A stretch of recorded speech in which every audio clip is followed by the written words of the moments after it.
faced. Calling on the Air Force to make good its promise to stop the Chinese, MacArthur ordered a campaign to lay waste the area up to the border, regardless of cost.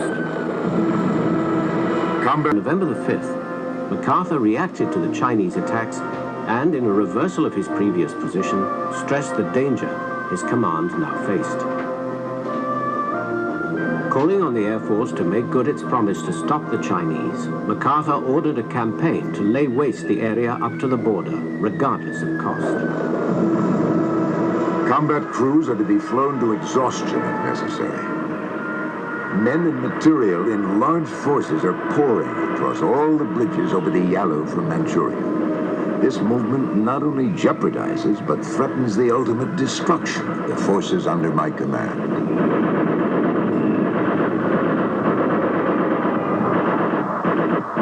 The UN Air Force was no longer alone in the skies of northern Korea. For the first time since the early days of the war, it faced opposition to its supremacy. MiG jet fighters began crossing over from China to intercept the bomber streams attacking the Yalu bridges. MacArthur asked Washington to authorize hot pursuit of the MiGs into China. The request was refused. Truman was worried about America's bases in Japan. The Allies feared provoking a war with China. MacArthur commented, I recommend with all the earnestness I possess that we press on to complete victory, which I believe can be achieved if our determination and indomitable will do not desert us.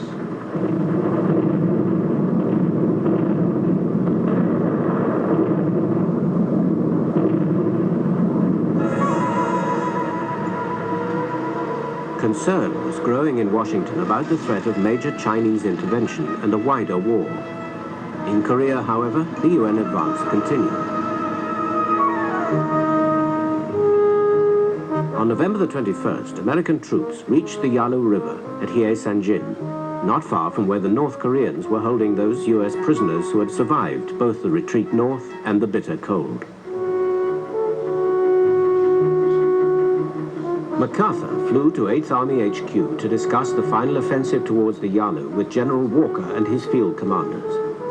He repeated his earlier boast at Wake Island that the war would be over by Christmas to the UN representative.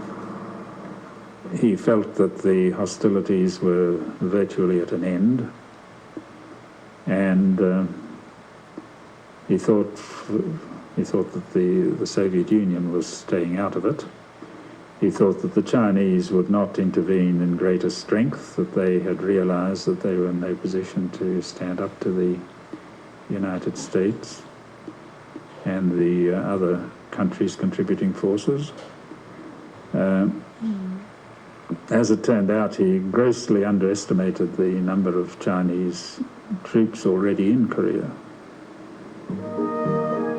MacArthur's End the War offensive was scheduled to begin on November the 24th, but the day before was Thanksgiving, and the US troops celebrated in style.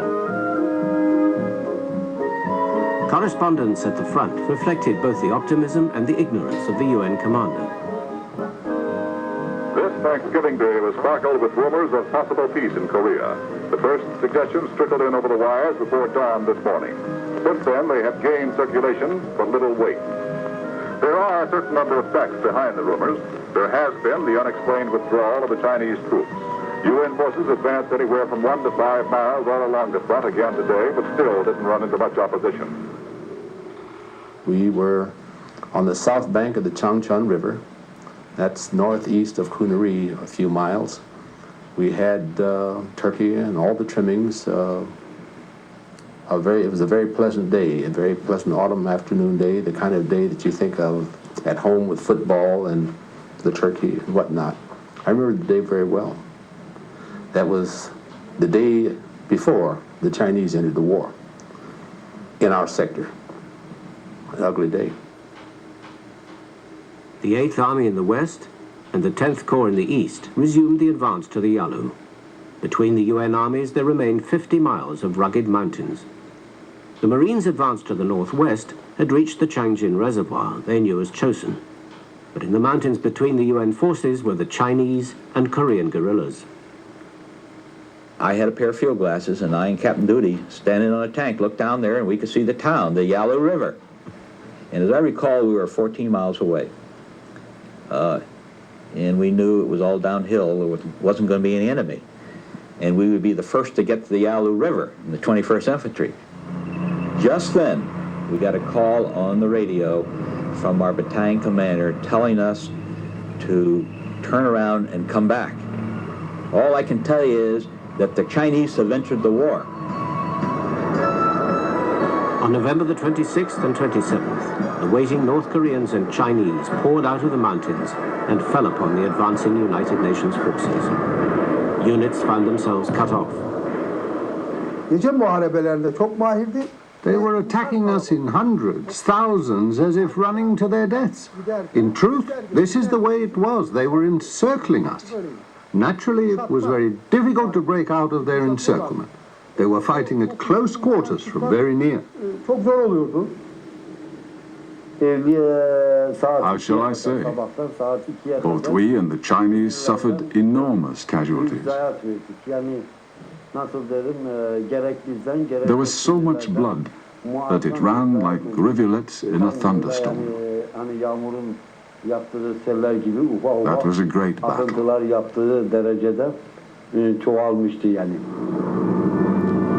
Ninth Corps, consisting of 3 U.S. divisions, was trying to make its way south through the mountain passes before it was cut off. The U.S. 2nd Division tried to break out due south through the pass above Kunuri. The Chinese had occupied the high ground and were waiting for the Americans.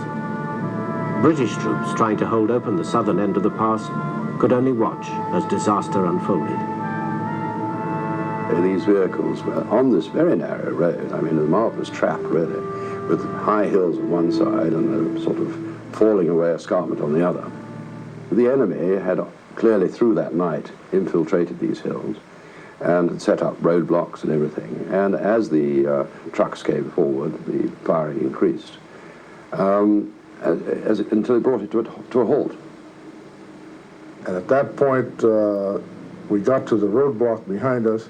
The road was absolutely clogged with burned out trucks, burned out tanks, anti-aircraft guns, mobile guns.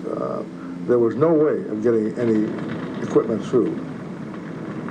And when this shocking ambush took place, they panicked. They tried to crash through in vehicles.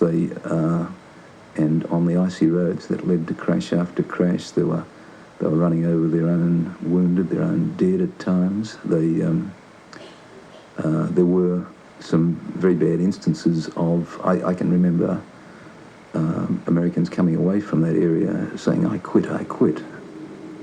At that point, we formed as much of a perimeter as we could and began to hold off as well as we could, to the point that when the Chinese were coming in an onslaught, the artillery was withdrawn back, and what few guns we had, I think there were about 4 left, was leveled straight out and firing point blank until we ran out of ammunition totally. I actually saw a vehicle tumble down the mountainside, through my binoculars, and then you saw men streaming down. And gradually, hundreds of men started to stream past on the road below our hill, many of them badly wounded.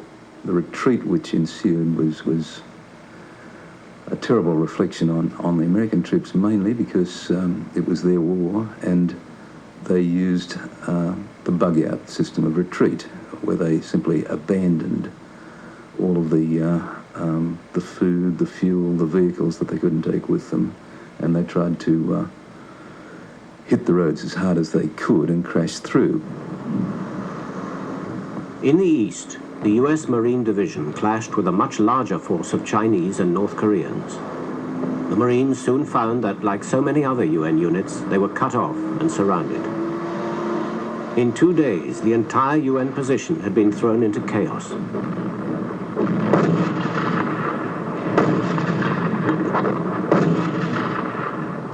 The United Nations Command faced the very real threat of a military disaster. Its pursuit of total victory threatened to precipitate total defeat. In a cable to Washington, MacArthur summarized the situation. We face an entirely new war.